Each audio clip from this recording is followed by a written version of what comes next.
The silk of my wedding dress scraped against my skin like sandpaper. Funny how a fabric that had felt like a dream when I'd tried it on just months ago now seemed to be punishing me with every breath. The empty church echoed with my shallow sobs, each one bouncing off the stained glass and marble floors before returning to mock me. The scent of lilies, my carefully chosen flowers, now smelled sickeningly sweet, like perfume on a corpse. I sat alone in the front pew, where just an hour ago I'd expected to be standing beside David, exchanging vows and promising forever. The guests had all gone, uncomfortable whispers trailing behind them. My bridesmaids had tried to coax me to leave, but how could I? Where would I even go? Back to the apartment we shared? To my parents who had warned me he wasn't reliable? The humiliation burned hotter than my tears. "He's just running late," I had insisted, as the minutes ticked by. Then, there must be some misunderstanding, as the hour mark passed. The text came at 78 minutes. "I can't do this. I'm sorry. 4 years together, gone in 7 words. The worst part wasn't even the abandonment. It was the realization that everyone had seen it coming except me. My best friend's careful questions about whether I was sure. My mother's tight smile when we announced the engagement. The way his own mother had hugged me too tightly this morning, as if she already knew I'd need the comfort. I didn't hear the heavy church doors open at the back of the sanctuary. I didn't register the footsteps until they were halfway down the aisle, not the hesitant steps of someone unsure of their welcome, but the measured, confident stride of someone who owned every room they entered. The sharp click of expensive shoes against marble made me look up through swollen eyes. He wasn't supposed to be here. This was a wedding for David's business associates and my family, not for him. I'd only met him once, at a corporate party where David had pointed him out with a mixture of fear and reverence. "That's Matteo Vitale," he'd whispered. "He basically owns half the city. Be nice, but don't engage." I'd nodded, intimidated by the man who stood apart from the crowd, watching everything with calculating eyes. Even from across the room, I'd felt the power radiating from him, something primitive in me recognizing a predator. And now here he was, walking down the aisle toward me, while I sat destroyed in my wedding dress. Matteo Vitale didn't hurry. He moved with the casual confidence of someone who knew the world would wait for him. His charcoal suit was clearly bespoke, molding to broad shoulders that tapered to a lean waist. No flashy jewelry or gaudy displays of wealth, just a single gold signet ring and a watch that probably cost more than my car. His olive skin was smooth over sharp cheekbones, and his black hair was styled just enough to appear effortless, but it was his eyes that always unsettled me, dark as midnight, and just as fathomless. Eyes that saw everything and revealed nothing. Behind him, at a respectful distance, stood a man I recognized as one of his security personnel. The bodyguard remained at the entrance to the nave, his attention scanning the empty church. I quickly wiped my tears, a reflex of pride that seemed ridiculous given the circumstances. What did it matter if this man, this dangerous man, saw me broken? "Miss Foster." His voice was deep, accented just enough to remind you he wasn't American-born, though he'd lived here for decades according to David. "This is an unexpected situation." I let out a laugh that sounded more like a hiccup. That's one way to put it. Matteo didn't smile, but something flickered in those dark eyes. Amusement, perhaps, or assessment. He remained standing, looming over me like some beautiful, dangerous statue. "I came to pay my respects to the happy couple," he said. "Though it seems there is no couple to congratulate. Did everyone know except me?" I asked bitterly. Was it obvious to everyone that he would run? Matteo didn't answer immediately. Instead, he surprised me by sitting beside me on the pew, leaving just enough space that we weren't touching. The scent of his cologne, something expensive and subtle, sandalwood and amber, cut through the cloying sweetness of the lilies. "Your fiancé has made a grave error in judgment," he said finally, each word deliberate and heavy with meaning. "One that will have consequences." A chill ran through me. "What do you mean, consequences?" He turned slightly toward me, and I could feel his gaze like a physical weight. David owes me something far more valuable than money, Miss Foster. His behavior today suggests a pattern of unreliability. I stiffened. Please don't hurt him because of me. Whatever is between you and David, this has nothing to do with you, he cut in smoothly. Business is business. But something in the way he looked at me suggested otherwise. It made me wonder what David had told him about me, about us. The scrutiny made me acutely aware of my tear-stained face, the mascara that must be smudged beneath my eyes, my hair falling from its carefully pinned arrangement. I should go, I whispered, more to myself than to him. But where? The question had no answer. As if reading my thoughts, Matteo said, "And where will you go? Looking like a bride with no groom, back to the apartment you shared, to face your family's pity?" My hands clenched in the voluminous fabric of my skirt. "That's none of your concern, Mr. Vitale."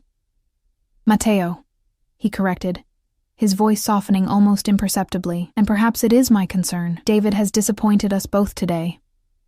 Before I could respond, the church doors opened again. My heart leapt stupidly. Was it David coming to explain, to apologize? But it was only the caretaker, an elderly man who looked startled to find anyone still in the building. "We're closing in 15 minutes, miss," he called apologetically. "I need to lock up." 15 minutes. 15 minutes to gather the shattered pieces of what should have been the happiest day of my life and decide where to go next. The panic must have shown on my face. Beside me, Matteo stood in one fluid motion and extended his hand to me. "Come with me now," he said. And it wasn't a request. I stared at his hand, strong, with neatly trimmed nails, and that gleaming signet ring. Taking it felt impossible, dangerous. Not taking it meant facing the wreckage of my life alone, walking out of this church with nowhere to go. "Why?" I managed to ask, my voice barely audible. Something like irritation flashed across his face, quickly controlled. "Because I despise waste, Miss Foster. And leaving you here like this," he gestured to my dress, to the empty church, "would be wasteful indeed." Against every rational thought, I found myself reaching for his hand. His fingers closed around mine, warm and strong, and he helped me to my feet. The vastness of my dress made me feel like I was drowning in white silk and lace. "I can't go anywhere like this," I said, gesturing helplessly at my bridal attire. "My car is at the rear entrance. No one will see you." He didn't release my hand, instead tucking it into the crook of his arm as if escorting me down the aisle. A bizarre mirror image of what should have happened today. As we walked, I was acutely aware of his bodyguard falling into step behind us, maintaining a discreet distance while scanning for threats. It should have made me feel safer, but instead it only emphasized the dangerous world I was stepping into. "I don't even know you," I said as we approached the side door of the church. "This is insane." Matteo glanced down at me, and for a split second, I caught something in his expression, a hunger, quickly masked. "You know enough, Alexandra, and right now you have few options." The use of my full name, not the Alex everyone called me, sent a shiver up my spine. He'd done his research, or David had told him more about me than I realized. Outside, a sleek black car with heavily tinted windows idled, a second security man standing beside it. He opened the door as we approached, his face expressionless. Matteo guided me toward the vehicle, his hand at the small of my back, the touch, even through layers of silk and the built-in corset of my dress, felt like a brand. "Where are we going?" I asked, hesitating at the open door. Matteo's lips curved in what might have been a smile on anyone else's face. On his, it looked dangerous. "Somewhere safe," he said. "Somewhere you can recover from today's disappointment." I should have walked away. I should have called a friend, an Uber, even my mother. Instead, I gathered the massive skirt of my wedding dress and slid into the back of Matteo Vitale's car, the man David had always told me to avoid. As the door closed behind us and the car pulled smoothly away from the curb, I caught my reflection in the darkened window. A pale bride with red-rimmed eyes, sitting beside a man who radiated power and danger. What had I just done? Where was he taking me? And why, despite everything, did I feel a twisted sense of relief to be leaving that empty church behind. The words he'd spoken echoed in my mind as the church receded in the distance. Come with me now. And I had. The car moved silently through the streets, expensive enough that the outside world seemed to disappear once the doors closed. I sat rigid, the enormity of my wedding dress taking up more than my fair share of the back seat. Matteo seemed unbothered, his posture relaxed yet somehow still commanding the space. "You're shaking," he observed after several minutes of silence. His voice was neutral, but I detected a note of concern beneath the accent. "I'm fine," I lied, watching the city blur past the tinted windows. I didn't recognize the neighborhood we were entering, sleek high-rises and exclusive storefronts replacing the familiar streets I knew. Matteo made a sound that wasn't quite a laugh. "You've been abandoned at the altar. You're in a car with a man you barely know, and you're wearing a dress that must weigh 20 pounds. Fine is not the word I would choose." I turned to face him, surprised by his bluntness. "What would you choose then?" His dark eyes met mine, devastated, humiliated, frightened. Each word hit like a physical blow because they were all true, but also relieved, perhaps. That caught me off guard. Relieved? Why would I be relieved? Because deep down you knew he wasn't worthy of you. The simple confidence with which he said it, not as comfort, but as indisputable fact, left me speechless. Before I could formulate a response, the car slowed and turned into an underground garage beneath what appeared to be the most exclusive residential building in the financial district. "Where are we?" I asked, anxiety climbing up my throat. "My residence," Matteo replied as the car stopped. "The penthouse has a guest suite where you can rest and change. Unless you'd prefer a hotel?" The thought of walking through any hotel lobby in my wedding dress made me cringe. "No, but I don't have any clothes, or anything, actually. My purse, my phone, even my ID were all with my maid of honor, who had probably taken them back to her place by now." "That can be addressed." He didn't elaborate, and the car door opened before I could ask what he meant. The driver held the door while Matteo exited first, then extended his hand to help me out. I struggled with the voluminous fabric of my dress, feeling ridiculous and out of place in the sterile concrete environment of the luxury garage. A private elevator awaited us, requiring Matteo's fingerprint and a code. His security remained outside as the doors closed, leaving us alone in the mirrored compartment. I caught my reflection and winced, mascara smudged beneath swollen eyes, hair falling from its pins, the elaborate beading on my bodice catching the overhead light. Beside me, Matteo looked immaculate, as though stepping into an elevator with a jilted bride was an everyday occurrence. "You're staring," I said, meeting his eyes in the mirror. "Am I?" His reflection betrayed nothing, but I felt a current between us nonetheless. "I apologize." The elevator opened directly into a foyer of gleaming marble and subdued lighting. Beyond, I glimpsed an expansive living area with floor-to-ceiling windows overlooking the city. Everything was monochromatic, blacks, whites, and grays in various textures. Nothing out of place. "This way," Matteo said, leading me down a hallway. "The guest suite has everything you'll need for now." He opened a door to reveal a bedroom larger than my entire apartment, decorated in the same minimalist style as the glimpse I'd caught of the living room. A king-sized bed dominated one wall, while another featured the same dramatic city view. "The bathroom is through there," he indicated another door. "Take as much time as you need. I'll arrange for some clothes to be brought up." I nodded mutely, overwhelmed by the surreality of the situation. As he turned to leave, a sudden panic gripped me. "Wait," I called after him. Why are you doing this?" Matteo paused in the doorway, one hand resting on the frame. "Let's just say I have an interest in your well-being. Because of whatever David owes you?" Something dark flashed across his face. "David is irrelevant now. Rest. We'll talk later." The door closed softly behind him, leaving me alone in the pristine guest room of a man who, according to David, was one of the most dangerous people in the city. I sank onto the edge of the bed, the mattress barely yielding beneath my weight. What was I doing here? What did Matteo want from me? Most importantly, why did I feel safer here than I would have anywhere else? I struggled out of my wedding dress alone, which was both physically challenging and emotionally devastating. Each pearl button and crystal embellishment had been chosen with such care, each fitting anticipated with excitement. Now it pooled on the marble bathroom floor like the shed skin of a life I'd never have. The shower was complicated, multiple jets and rainfall heads with a digital control panel. But once I figured it out, I stood under scalding water until my skin turned pink. I watched mascara and expensive hair product circle the drain along with my dignity. By the time I stepped out, wrapped in a plush towel that probably cost more than my wedding shoes, exhaustion had replaced panic. I found a silk robe hanging on the back of the bathroom door, new, tag still attached. It fit perfectly, which was unsettling. Had Mateo guessed my size, or was this just a lucky coincidence? A soft knock at the door startled me. "Yes?" I called, tightening the robe's belt. "I've left some items for you outside the door," came Mateo's voice, slightly muffled. "When you're ready, I'll be in the living room."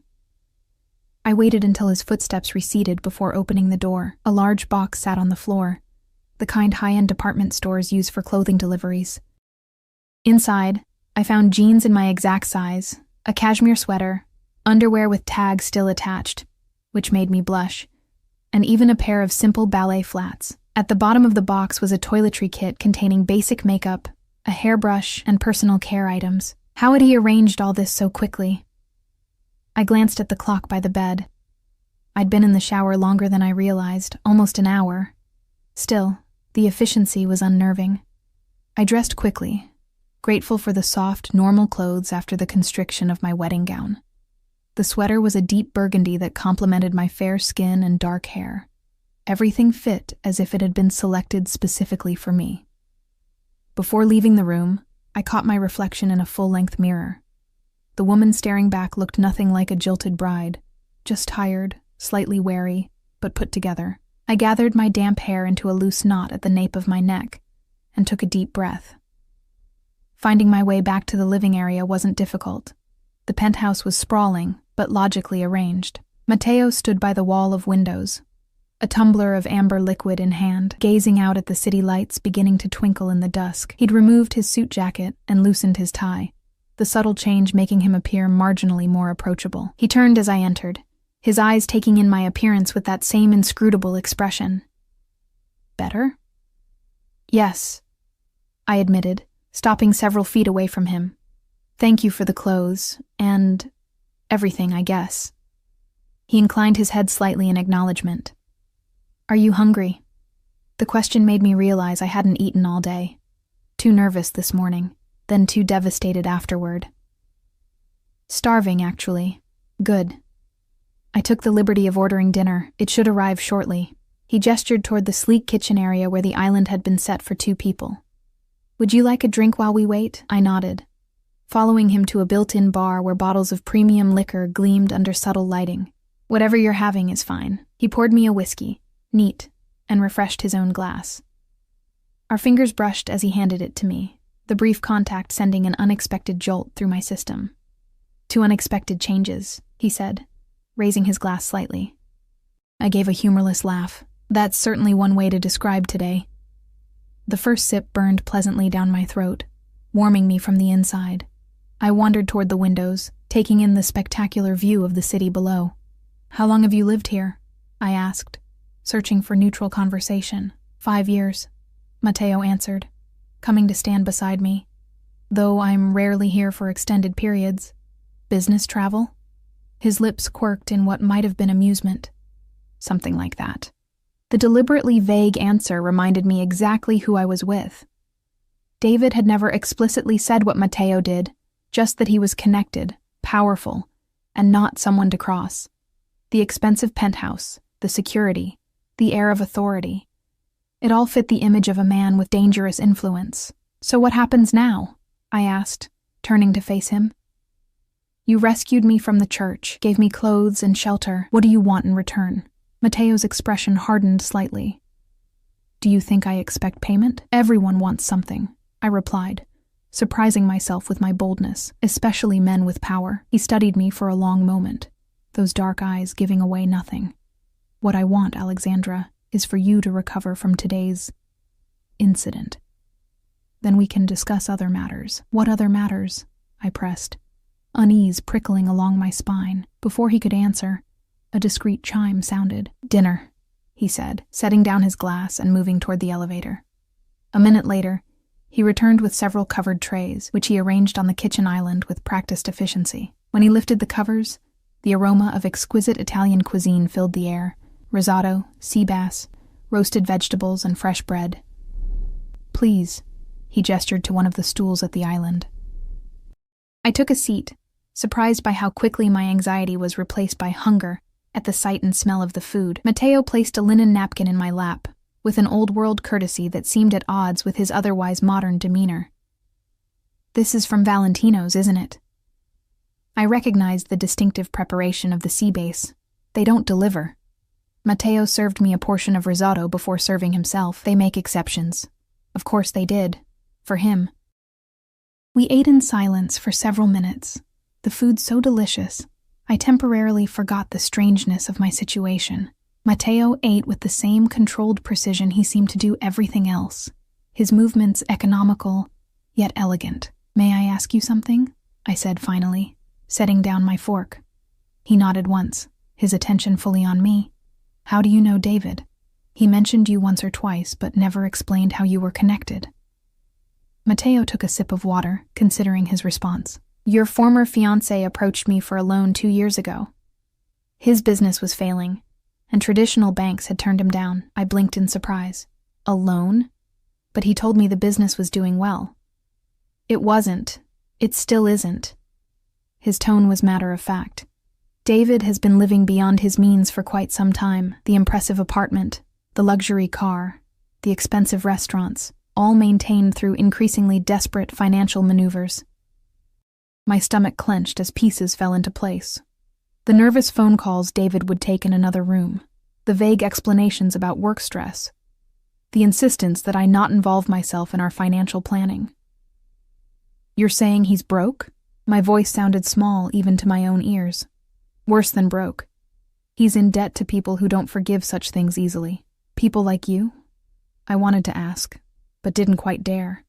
"Is that why he ran? Because he couldn't afford the wedding?" The hurt and anger bubbled up again. He could have told me.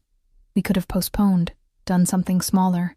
"It wasn't about the wedding," Matteo interrupted, his voice gentle but firm. "David's debts go far beyond financial concerns. He betrayed certain trusts." A chill ran through me. "What does that mean?" Matteo's expression darkened. "It means he put you in danger, Alexandra, whether he knew it or not." "In danger from whom?" "From people who would use you to get to him. Or to me." My fork clattered against the plate. "To you? What do I have to do with you?" Matteo pushed his plate away slightly, his dinner apparently forgotten. "David didn't just borrow money, he offered something in exchange. Information about my business interests, information that, if it reached certain parties, would be problematic. He spied for you?" I was having trouble processing what I was hearing. "He offered to. His position at the investment firm gave him access to certain financial movements that interested me." Matteo's voice remained calm, as if discussing the weather rather than what sounded like corporate espionage. "When I discovered he was selling the same information to others, things became complicated. My head was spinning. The David I knew, or thought I knew, was ambitious but ethical, driven but honest. Had I been completely blind? "I don't believe you," I said, though even as the words left my mouth, I knew they weren't true.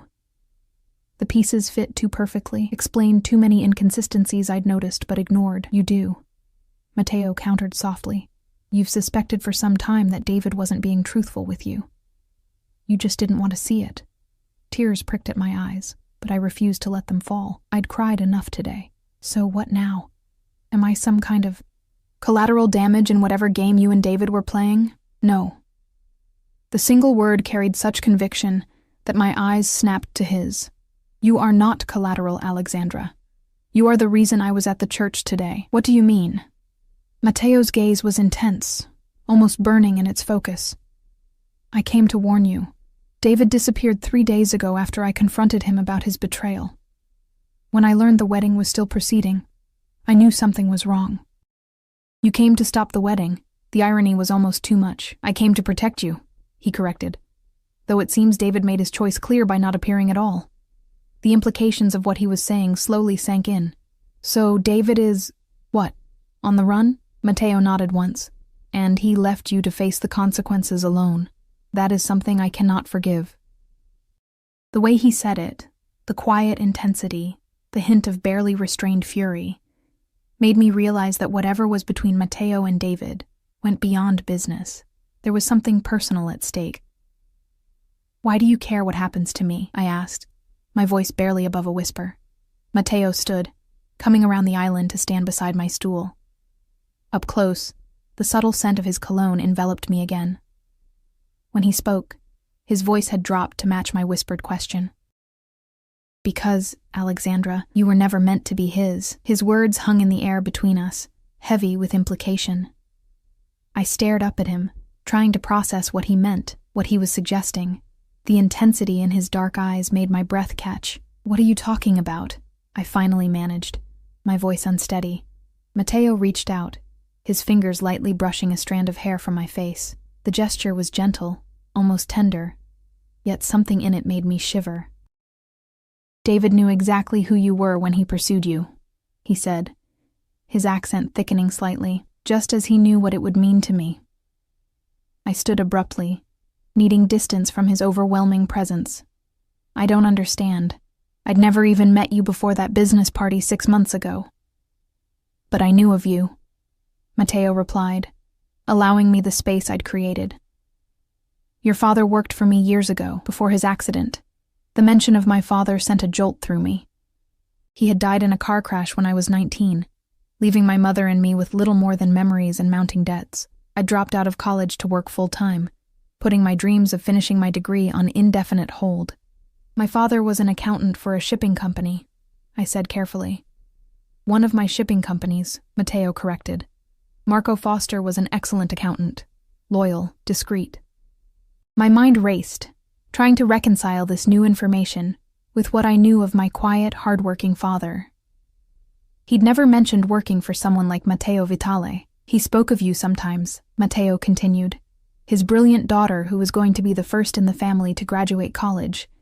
He was very proud. A lump formed in my throat. If you knew my father, why wait until now to approach me? Why not come forward after his death? Matteo's expression softened marginally. I respected your grief, and I provided for you and your mother in other ways. What do you mean, provided for us? The life insurance policy that covered your father's hospital bills and funeral expenses, the scholarship fund that would have seen you through graduation, had you not declined it to work instead. I stared at him in shock. That was you. But the insurance, we were told it was a policy through his work that we didn't know about. It was more comfortable for everyone to believe that, he said simply. My legs felt suddenly weak, and I sank onto one of the sleek couches.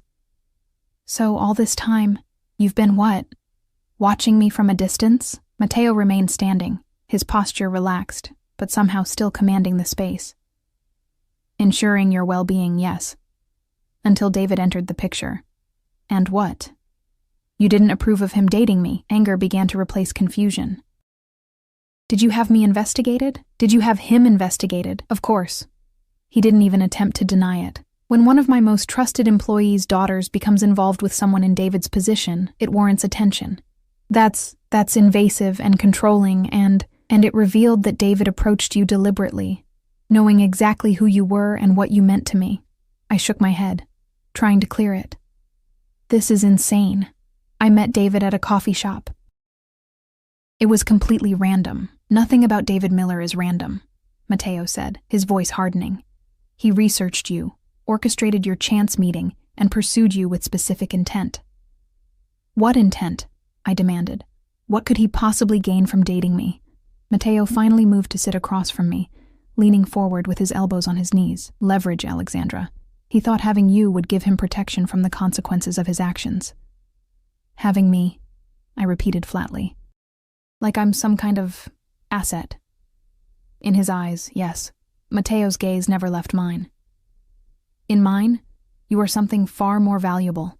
The way he said it, low, intense, almost reverential, sent a confusing mix of fear and something else, something warmer, through me. So, what now? I asked, trying to refocus. David's gone. Whatever plan he had clearly failed. Where does that leave me? In danger, Matteo replied bluntly. David betrayed not just me, but others with fewer scruples about how they extract payment. People who know about your connection to him. But we don't have a connection anymore. He left me at the altar, which only makes you more vulnerable in their eyes, an easier target, unprotected and emotionally compromised. I ran a hand over my face, feeling the exhaustion of the day's events catching up with me. This is unbelievable. Yesterday I was worried about wedding seating arrangements, and now you're telling me I'm being targeted by… what, exactly? The mob? Something like amusement flickered in Matteo's eyes. Not exactly how I would characterize it, but close enough. And you're what? Offering me protection? I laughed, but it came out brittle. Out of respect for my father. Matteo was silent for a long moment, studying me with those impenetrable dark eyes. Not entirely, he finally said. Before I could ask what he meant, a phone rang. Not the typical smartphone chime, but an old-fashioned, harsh trill. Matteo pulled a device from his pocket that looked more like a secure satellite phone than anything available on the consumer market. "Scusami," he murmured, standing and moving toward the windows as he answered in rapid Italian. I couldn't understand the words, but the change in his demeanor was immediate and striking. The man who had been sitting across from me, intense but controlled, was replaced by someone harder, colder. His voice remained low, but there was steel in it, authority that expected and received immediate compliance. When he ended the call, he stood for a moment with his back to me, shoulders tight with tension. Then he visibly composed himself before turning. "I need to step out briefly," he said, his voice back to the smooth, accented tones I'd grown accustomed to. "Security will remain in the building. You'll be safe here." "Wait." I stood, panic flaring unexpectedly at the thought of being left alone. "You can't just drop all this on me and then leave." Matteo approached me, stopping close enough that I had to tilt my head slightly to maintain eye contact. "I understand this is overwhelming, but there are matters that require my immediate attention if I am to ensure your continued safety. And I'm just supposed to sit here and wait?" His hand came up to cup my cheek, the touch startlingly warm against my skin. "Rest. Process what I've told you. I won't be long." Something in his touch, in the gentleness behind those dangerous eyes, made my objections die in my throat. I nodded mutely. "Good," he said softly, his thumb brushing once across my cheekbone before he withdrew his hand. "Try to sleep, Alexandra. Tomorrow we can discuss more permanent arrangements." Permanent arrangements. The phrase hung in the air as he retrieved his suit jacket and straightened his tie, once again becoming the impeccable, intimidating figure I'd first seen walking down the church aisle. At the elevator, he paused. "Alexandra?" "Yes." "I am truly sorry about today.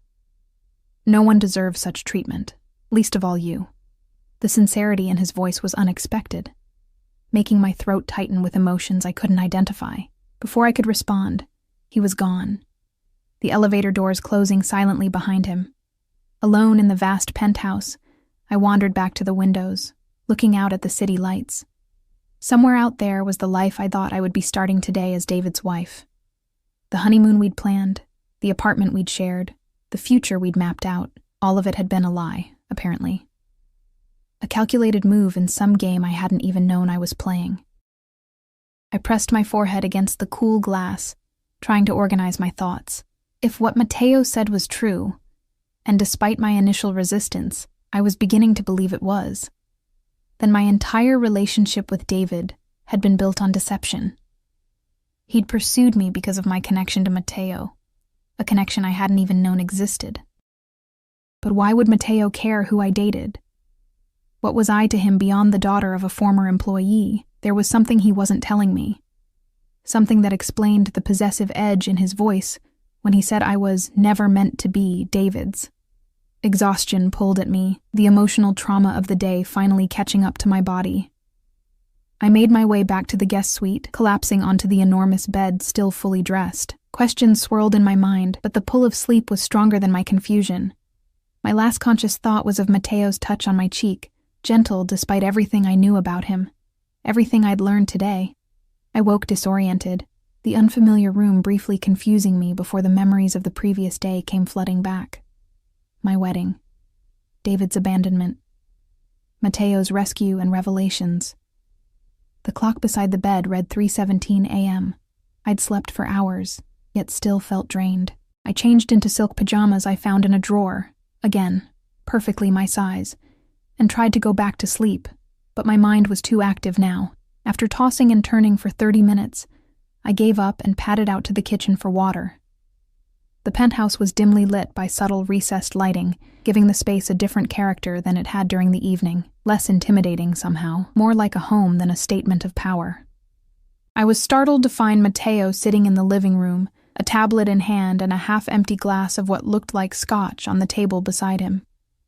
He'd removed his tie and unbuttoned the top of his shirt, his hair slightly disheveled as if he'd been running his fingers through it. He looked up as I hesitated in the hallway. "Alexandra, you should be sleeping. So should you," I countered, continuing toward the kitchen.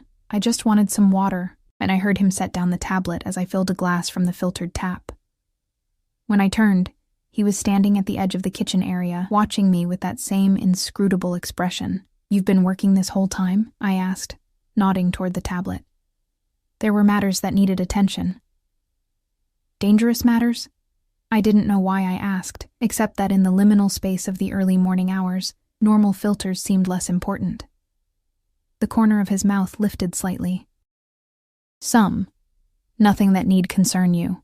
I took a sip of water, studying him over the rim of the glass. In this light, with his guard marginally lowered, Mateo looked almost human, still dangerous, still powerful, but less like the untouchable figure who had walked into the church, and more like a man carrying heavy burdens. "I've been thinking about what you said," I ventured, "about David and my father and everything." Mateo waited, neither encouraging nor discouraging me from continuing. "I still don't understand why," I admitted. "Why would David think I could be leverage against you? Why would you care enough about me to intervene?" He was silent for a long moment, considering me with those fathomless eyes. "Your father and I were more than employer and employee, Alexandra. We were friends. When he died, I promised to look after you and your mother. That doesn't explain why David thought having me would give him protection from you, or why you said I was never meant to be his." I set down the water glass, gathering my courage. "There's something you're not telling me." Mateo's expression shifted subtly, something like respect flickering in his eyes. "You're very direct. It's been a confusing 24 hours. He inclined his head in acknowledgement. "Walk with me," he said, gesturing toward the wall of windows overlooking the sleeping city. I followed, hyper-aware of his presence beside me as we stood side by side, looking out at the urban landscape below. "Your father asked something of me before he died," Mateo said finally. "Something I've honored for years, despite complications." "What did he ask?" Mateo turned to face me, his expression more open than I'd yet seen it. "He asked me to keep my world separate from yours, to ensure you had a normal life, free from the complexities of my business interests." I took a step back, processing his words. "My father wanted to keep me away from you?" "Why? Not from me specifically," Mateo clarified. "From my world. From the dangers and complications that come with it." "And what world is that exactly?" I asked, though I already suspected the answer from David's warnings, from the security personnel, from the power that seemed to radiate from the man standing before me. Mateo's eyes never left mine. "I think you know, Alexandra. I want to hear you say it." A hint of approval flickered in his expression at my directness. "I control certain interests in this city, shipping, real estate, import, export, some legitimate, others less so." "You're in the Mafia," I said bluntly. His lips quirked. "That's an oversimplification, but not entirely inaccurate. I lead an organization with roots in Sicily, though we've evolved beyond what most people imagine when they hear that term. Despite having suspected as much, hearing him confirm it sent a chill through me. I wrapped my arms around myself, suddenly aware of my thin pajamas and vulnerable position. And my father worked for you, knowing this? Your father was an accountant for my legitimate businesses, Matteo said. He kept himself willfully ignorant of the rest, though I think he suspected. When his suspicions grew too strong, he asked to leave my employment. And you let him? I was surprised, given what I knew about such organizations. Of course. Marco was a friend. I arranged a position for him at another company, still within my sphere of influence, but further removed. A shadow passed over Matteo's face. His death was unexpected. A genuine accident, contrary to what you might be thinking. I hadn't been thinking that, but now that he mentioned it, doubt crept in. Was it really an accident? Yes. The certainty in his voice was absolute. I investigated thoroughly. The truck driver who hit your father's car had fallen asleep at the wheel after working a double shift. A tragedy, but not one orchestrated by enemies. Relief washed through me, followed immediately by confusion. So, if my father wanted to keep me away from your world, why are you inserting yourself into my life now? Because David Miller forced my hand. Anger flashed in Matteo's eyes, quickly controlled. When he targeted you specifically, knowing of your connection to me, he broke an unspoken agreement. He made you a pawn in a dangerous game. But what exactly was his plan? What did he hope to achieve by marrying me? Matteo moved to the sleek bar and poured a small amount of amber liquid into a glass, offering it to me. When I shook my head, he took a sip himself before answering. David was gathering information for a rival organization, using his position at the investment firm to track my legitimate financial movements, then selling that intelligence. His voice hardened. When I discovered his betrayal, he must have panicked. He accelerated your wedding plans, thinking I wouldn't move against him if he were married to the daughter of my former friend. So I was just insurance? A human shield? The hurt and humiliation of the abandoned wedding took on a new dimension, even more painful than before. In his eyes, yes. Matteo set down his glass and moved closer to me, his presence both intimidating and oddly comforting in the dim light. In my eyes, you became something I needed to protect at all costs. Because of a promise to my father, I said, trying to understand. Something shifted in Matteo's expression, a hint of vulnerability that seemed at odds with everything else I knew about him. Initially, yes, but over time, as I kept watch over you from a distance, it became more. My heart stuttered. What do you mean, more? I watched you rebuild your life after your father's death, saw your strength as you supported your mother, your determination as you worked multiple jobs. His voice was low, almost reverent.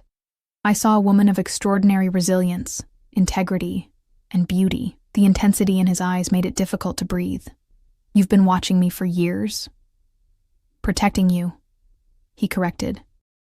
Ensuring your well-being while respecting your father's wishes to keep my world separate from yours. His jaw tightened, until David made that impossible. And now? I asked, my voice barely above a whisper. Now you're in danger because of your association with him. Rivals who know of his connection to you might use you to draw him out, to get to me, or simply as retribution. Fear coiled in my stomach. So what happens? Do I go into witness protection or something? Matteo's lips curved slightly. Nothing so dramatic, but you need protection, my protection, until the situation is resolved. How long will that take? Days, perhaps weeks. His expression was unreadable. It depends on how quickly David can be found. The implications of what would happen when David was found hung in the air between us, unspoken, but understood. I shivered, wrapping my arms tighter around myself. You're cold, Matteo observed, shrugging out of his suit jacket and draping it over my shoulders before I could object.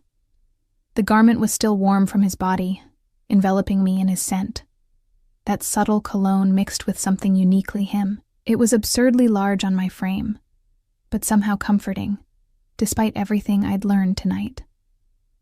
Thank you, I murmured, drawing it closer around me.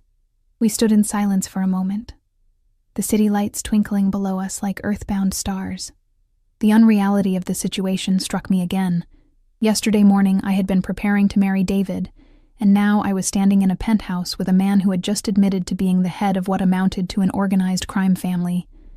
A man who claimed to have been watching over me for years. A man who looked at me with a hunger he barely tried to disguise. "You should try to sleep," Matteo said finally, breaking the silence. "Morning will come soon enough." "I'm not sure I can sleep now," I admitted. "My mind is racing." He studied me for a moment, then nodded toward the kitchen. "Then perhaps some tea? I find it helps in moments of upheaval. The incongruity of a Mafia boss offering to make tea at 3 a.m. almost made me laugh." But I nodded, following him to the kitchen and perching on one of the stools while he moved with easy confidence around the space. "My mother made this blend," he explained as he prepared loose tea leaves in an infuser. "A family recipe, passed down for generations." I watched his hands, strong, capable hands that had likely ordered violence, but were now performing this gentle domestic task with surprising grace. "You mentioned your family has roots in Sicily," I said, seeking safer conversational ground. "Did you grow up there?" "Until I was 12, he replied, his accent thickening slightly with the memory. "Then my father moved our operations to America. New opportunities," he said. "Do you miss it? Sicily?" The kettle whistled, and he poured steaming water into 2 elegant ceramic mugs. "Sometimes. The light there is different, clearer. The sea is bluer than you can imagine." There was a softness to his voice when he spoke of his homeland that humanized him in a way nothing else had. For a moment, I could glimpse the boy he had been before he became the powerful, dangerous man who stood before me. He placed a mug in front of me, the aromatic steam carrying notes of chamomile, lavender, and other herbs I couldn't identify. "Careful, it's hot." I wrapped my hands around the warm ceramic, inhaling the soothing scent. "Thank you." Matteo leaned against the counter across from me, his own mug cradled in his hands. The domesticity of the scene was surreal after everything that had happened, everything I'd learned. "May I ask you something?" I ventured after taking a cautious sip of the surprisingly delicious tea. He inclined his head in permission. "If David hadn't targeted me, if he hadn't dragged me into this world, would you have ever approached me? Or would you have just watched from a distance forever?" Matteo considered the question, his dark eyes thoughtful. "I had resigned myself to honoring your father's wishes," he said finally. "But I cannot pretend I hadn't considered making myself known to you." A shadow of a smile crossed his face. "I had even begun transferring some of my more problematic interests to associates, considering a move toward fully legitimate business ventures." I stared at him in surprise. "Because of me? Someone you'd never even met? Because of who you are, Alexandra. What I saw in you." The weight of his words, the intensity of his gaze, made my heart race.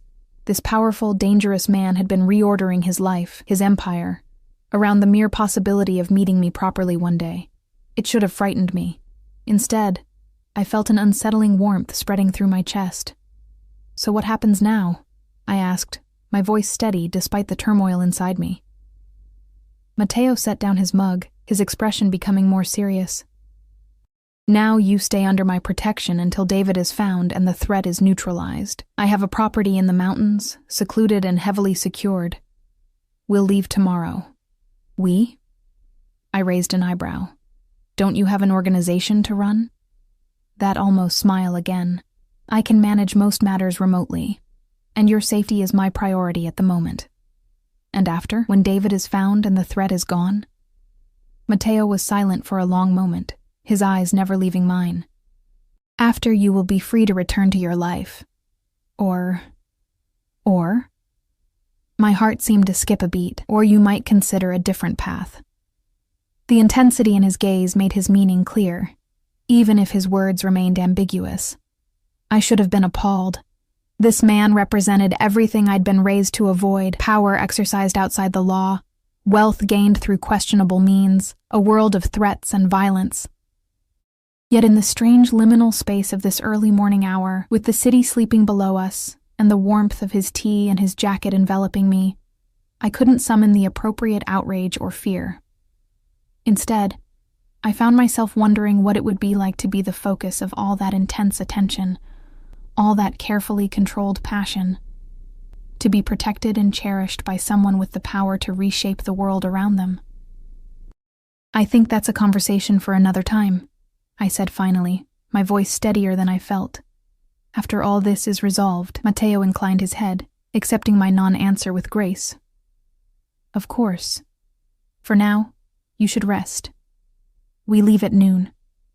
I finished my tea, the herbs working their magic as a pleasant drowsiness began to replace the anxious energy that had driven me from bed.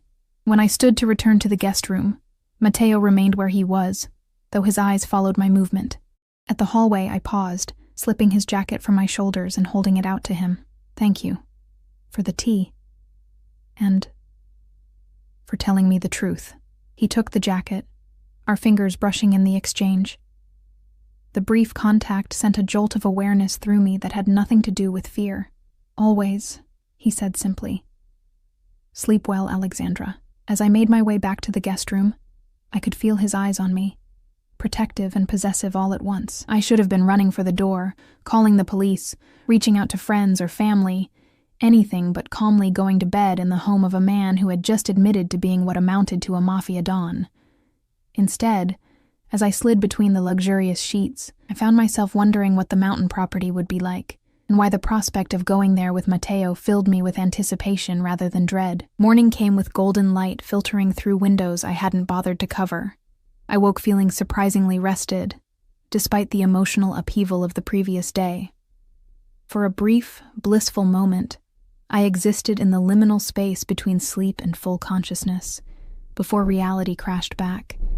My abandoned wedding, David's betrayal, Matteo's revelations, and the danger that apparently surrounded me. I showered quickly, finding fresh clothes laid out on the bed when I emerged from the bathroom, simple, expensive pieces in my exact size. A cream cashmere sweater, dark jeans, and leather ankle boots, along with necessary undergarments. The sight was both comforting and unsettling. How long had Matteo been keeping tabs on such intimate details? When I ventured into the main living area, I found him speaking in rapid Italian on his secure phone, pacing by the windows.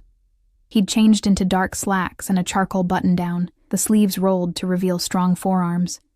Without his suit jacket and tie, he looked marginally less intimidating, but only marginally. He ended the call when he saw me, slipping the phone into his pocket. "Good morning, Alexandra. Did you sleep well?" "Better than I expected," I admitted. "You?" "I rarely sleep more than a few hours." He gestured toward the kitchen island where breakfast had been laid out.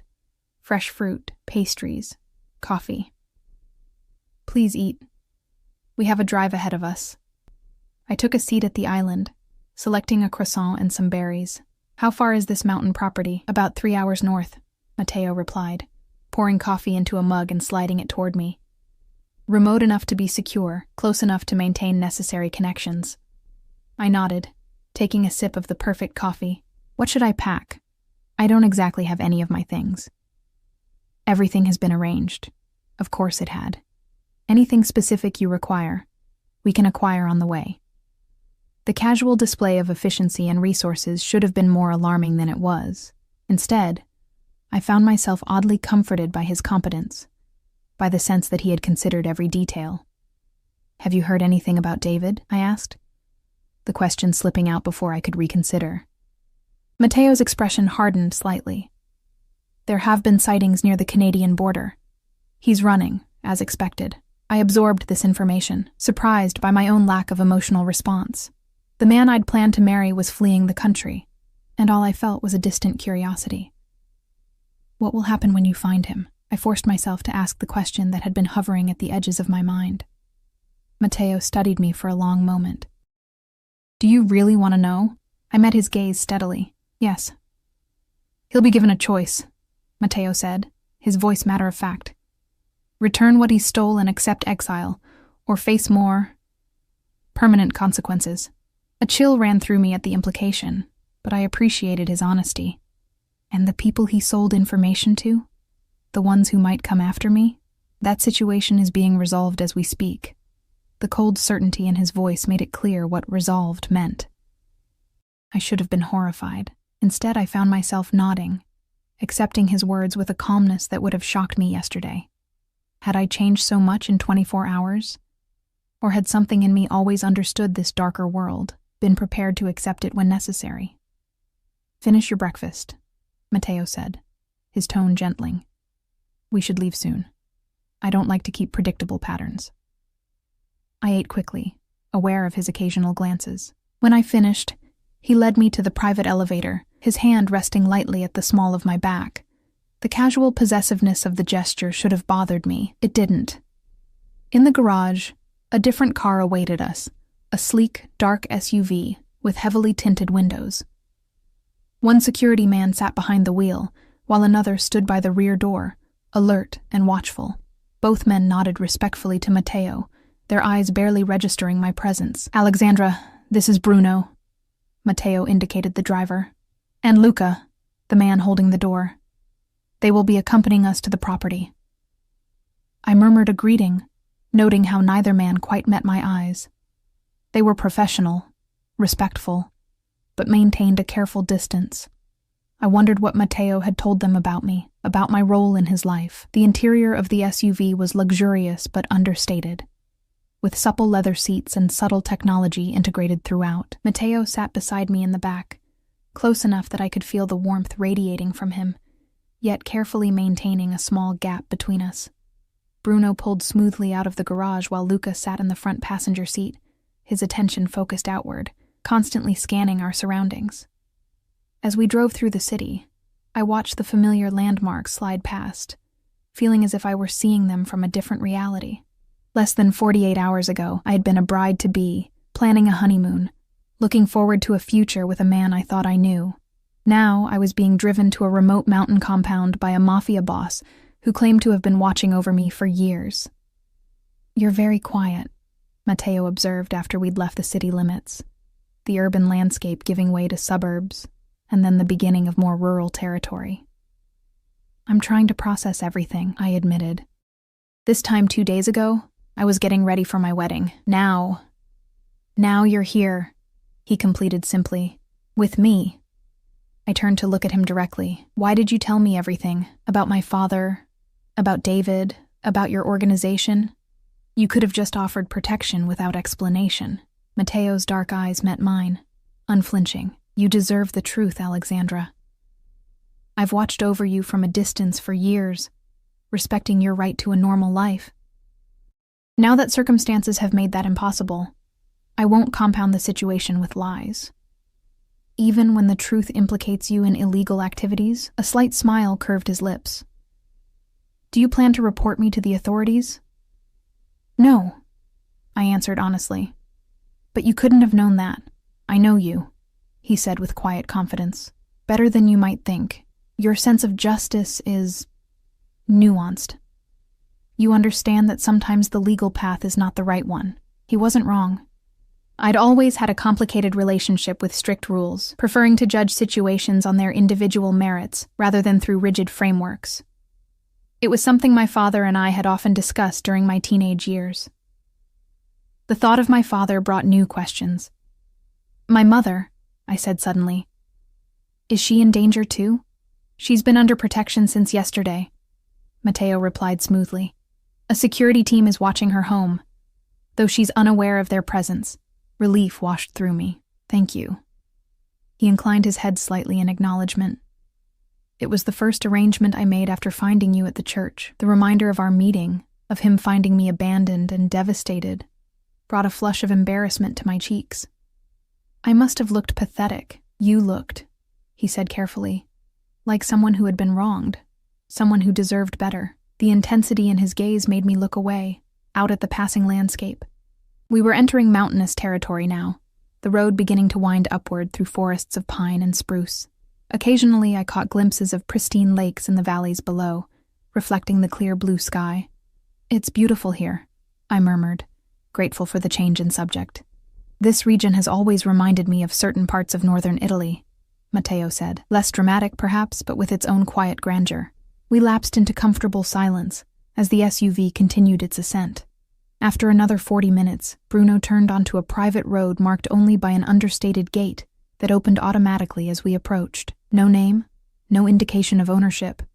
Just tall iron gates and a discreet security camera. The driveway wound through thick forest for nearly a mile before opening onto a clearing where a house stood.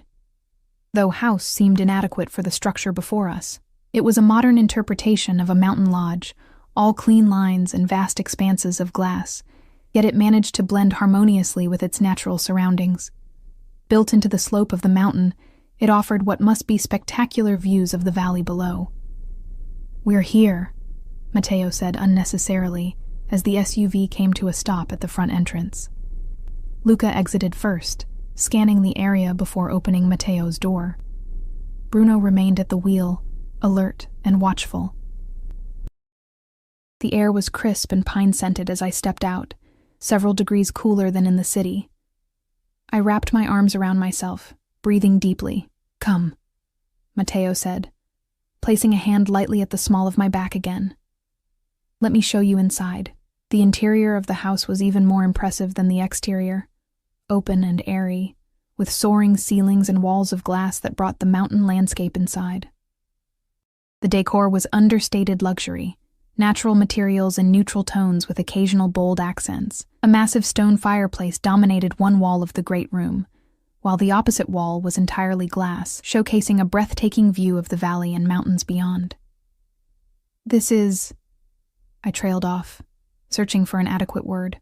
"One of my favorite places," Matteo finished for me. "I come here when I need to think, to plan, to be away from the complications of the city." "It's beautiful," I said simply. He watched me take in the space, something like pleasure in his dark eyes.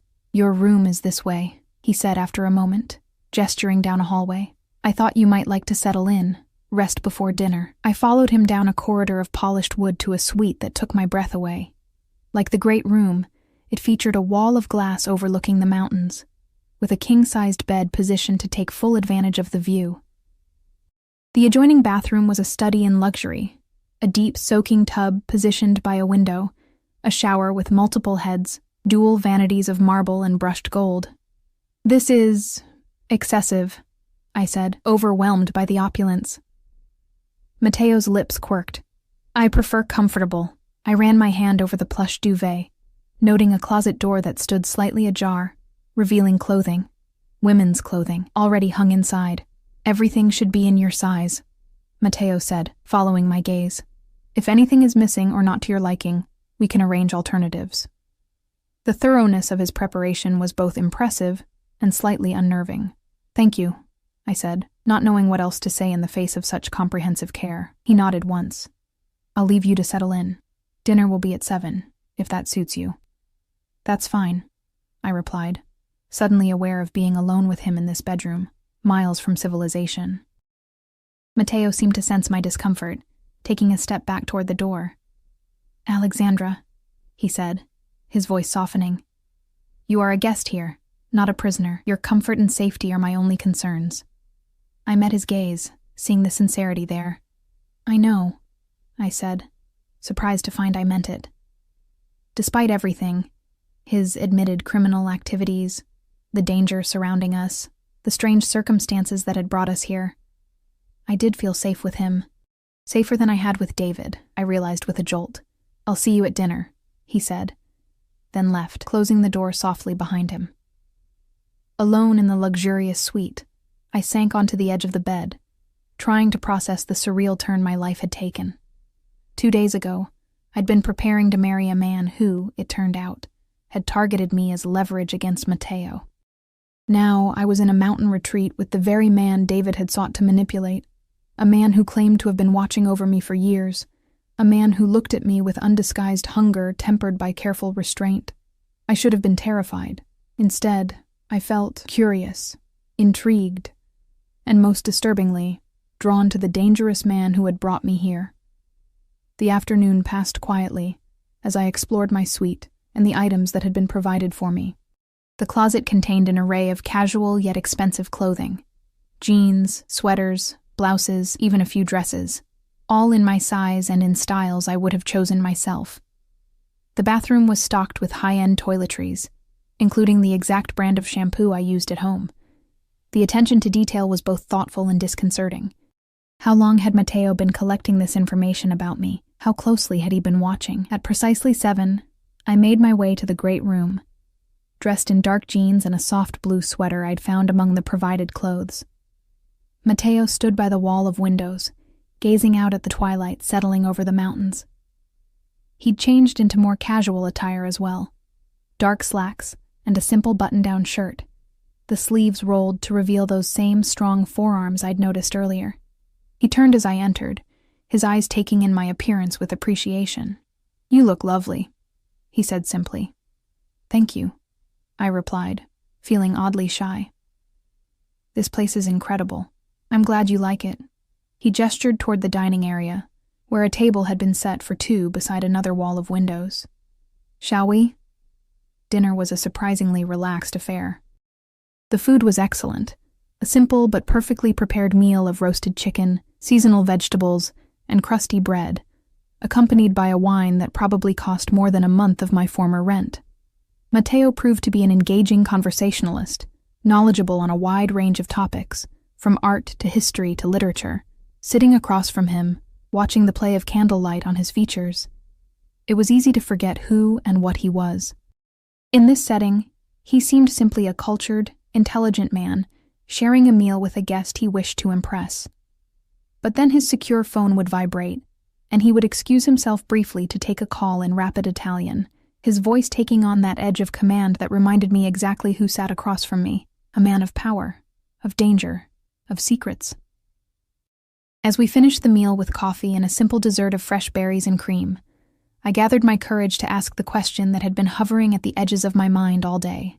"What happens after this is all resolved?" I asked, meeting his gaze directly. "After David is found and the threat is neutralized?" Matteo set down his coffee cup, his dark eyes intent on mine. "That depends entirely on you, Alexandra." "On me?"